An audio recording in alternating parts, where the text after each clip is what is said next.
Back here with the Gretsch, and as you can see, the pickup hole is cut.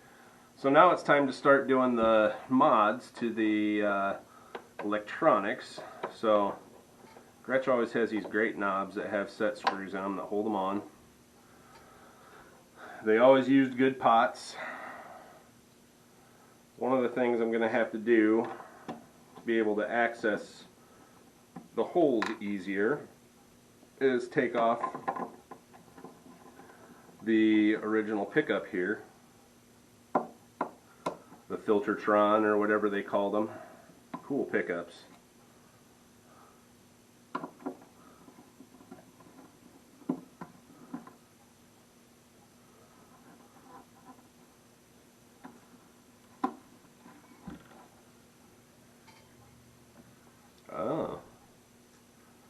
So this has not only a beauty ring, but is hard mounted to the body.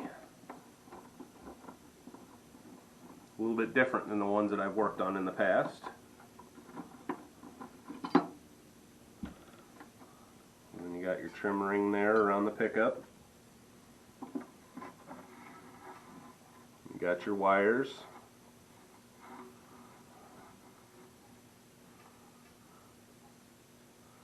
You ever seen the back of a 50-year-old pickup? So, where's my speed wrench at here?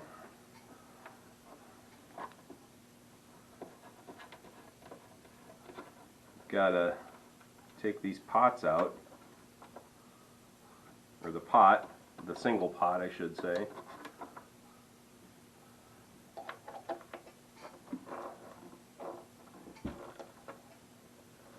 And the single switch.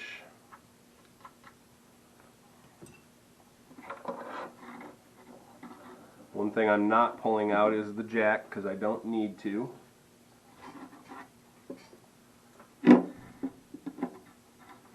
Stick that down in there just to get it out of the way.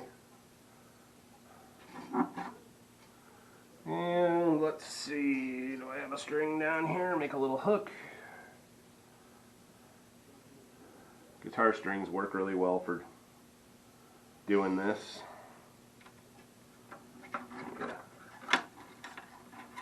It's kind of like a coat hanger to get into your car that you lock the keys into back in the day. You can't do it now because there's too much stuff in the way, but if you can get it to go under your wire, you can drag it out.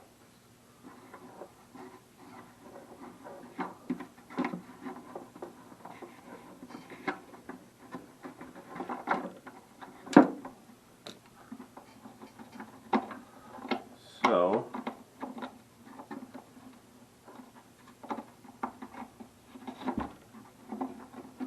see if I can get it out of here. You know what? It's going to be easier if I take them all through the bigger hole, like so. So I'll push that pickup through there. Pretty much going to try and pull everything out as one assembly here.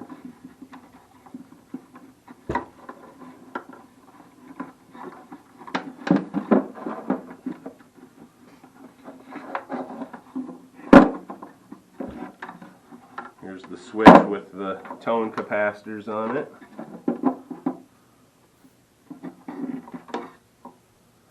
And the pickup. The outer cover came off of the pickup. It's down in here, no big deal. I'll have to fish that out with some pliers. But, so the main mod we have to do here is we have to take out this tone circuit, and then I'm going to unwire it here, and I'm going to add the extra pickup to the switch. So that way we have Position 1 will be there. Position 2 will be both pickups, and position 3 will be just the neck pickup. And no tone capacitors, just wide open. These capacitors look to be in really good shape, actually. A lot of times these old paper and oil capacitors will be leaky, and you know, just you can tell they're just not any good anymore. But so I will bring you back when we are ready to disconnect all this stuff and start the rewire. Alright, so we're back with the Gretsch, and I need to take this whole capacitor system off of here. So I need my helping hand. As you can see, I've got the top of the guitar covered here. Always want to protect the surface of your guitar, especially on a vintage guitar, because you don't want anything to happen to it. Alright, got my solder sucker, got my iron, got it cleaned off. We'll load the solder sucker here.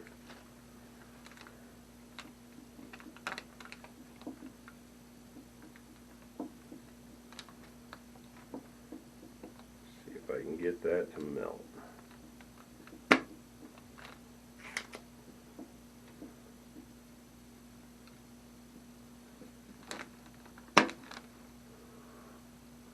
Got most of it out of there. Clean off the tip.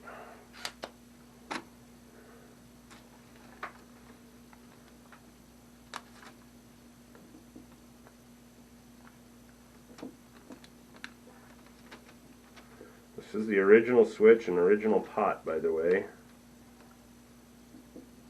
So, dated 1967, Switchcraft and CTS. Sometimes it will melt better if you take a little bit of solder and put it, just tin the tip of your gun a little bit. That liquid solder will help the other solder melt. Oh, came loose there. That's not what we wanted to do from our helping hand.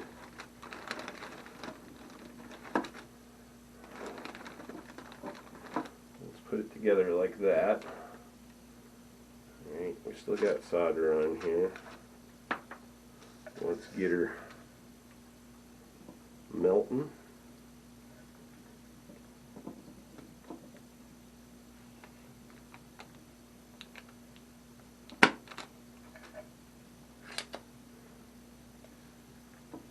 You can get about 99% of it off with this solder sucker if you do it right.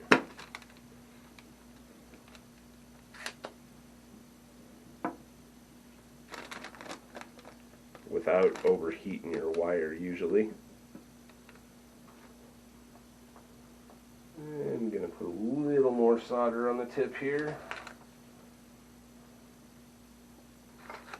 Just to kind of help melt those wires, or melt the solder that's on those wires, I should say.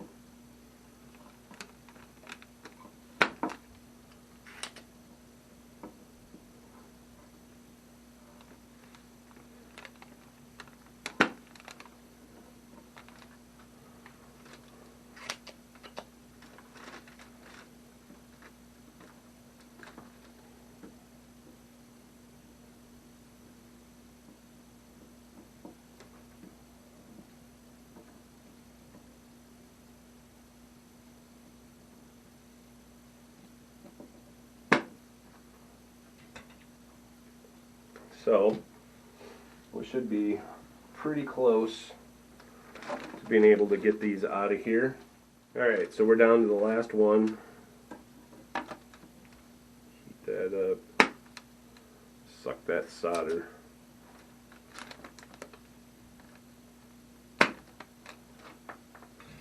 Alright, so there's our tone capacitors. This is the dark and this is the darker.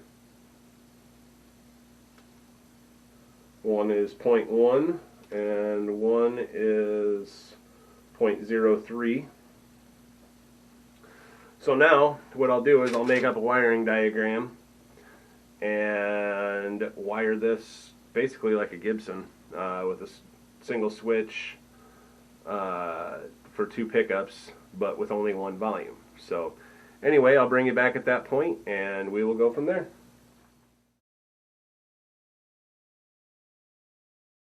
So one thing I like to do with these pickups that have the outer shielding as your ground, I actually like to solder a wire onto those for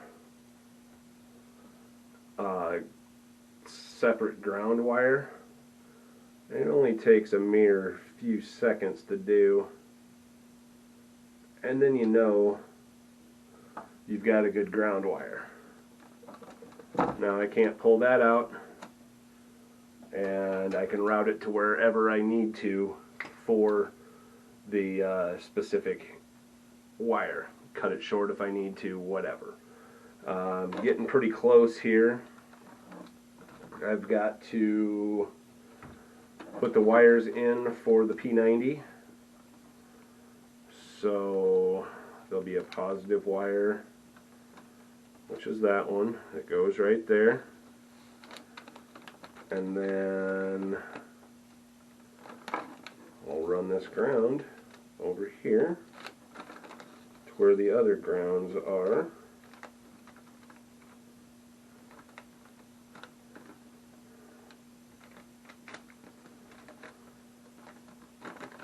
I like the newer switches better because they have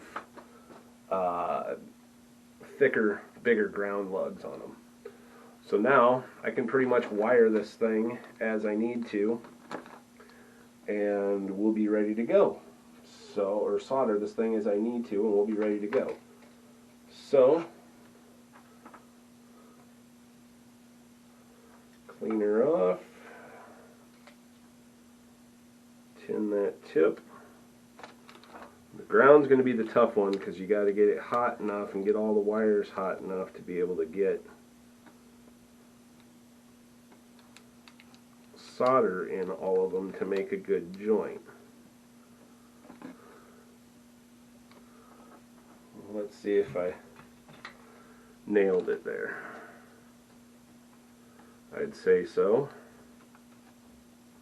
This one I actually put a little piece of the outer cover back on it just to protect it from the rest of the wires. Did the same thing right here. I like to do that just as extra added assurance.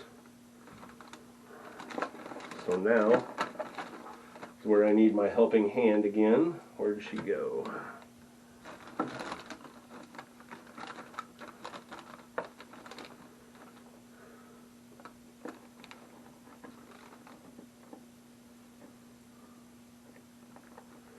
Make sure I got a good connection here. Same thing.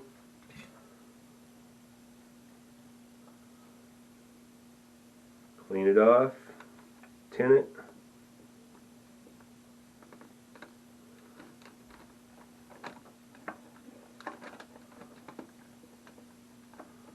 Pull that sheathing back a little bit.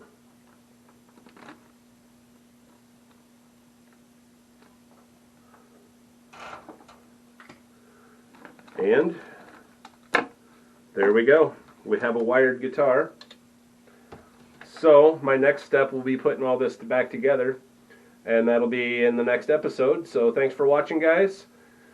I forgot to tell you that every guitar that I make, or work on, I make a wiring diagram. That way I know where everything goes. I know where everything goes anyway, but then if the customer needs one, they have one. So anyway, thanks for watching, guys. Hit that subscribe button, and don't forget to give a thumbs up if you like what you see. Have a great day, and we'll see you soon.